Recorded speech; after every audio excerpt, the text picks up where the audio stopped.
As the exhibits come down, COP24 is running over time and we still don't know where this story ends. Everyone is waiting for the outcome. A big part of the story is pre-2020 ambition. During COP24, countries have taken stock of their intentions as well as actions to avert the most devastating impacts of global warming. For me, pre-2020 ambition is really important because it will help ensure that we manage to keep to 1.5 degrees warming, which means that my community, which is at risk of ending up underwater, gets to remain intact and we get to continue our culture and way of living on that land into the future. Pre-2020 ambition plays out differently depending on which country you're from. There are two kind of groupings of countries in a pre-2020 period. So some countries have got nationally determined contributions that have a start date of 2020.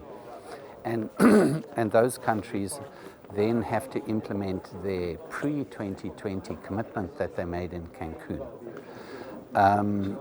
Other parties have got an end date to their nationally determined contribution, not a start date.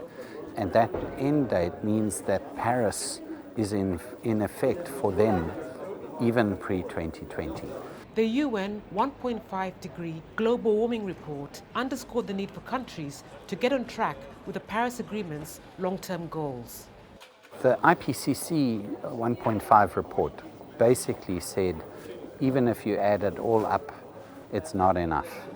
So on top of meeting your existing commitments, what countries need to do is they need to look for cooperative action where you can increase levels of ambition, even if it's not within your NDC or your Cancun commitment, but cooperatively begin to close the gap. The IPCC report that came out in October showed us that we have 12 years left to change the course of the world. And that 12 years is actually a kind of misleading number because what that actually means in policy terms is we have maybe 5 years because those are the policies that are going to shape the next 12. And so what happens pre-2020 is going to determine a large part of what happens up to 2030 and then what happens to our world. Ultimately, it might be public pressure that turns the tide. The governments now need the signal from their constituencies that they have to act on climate because these international negotiations alone can't do the change. The change needs to come from the people. That's what we experienced here.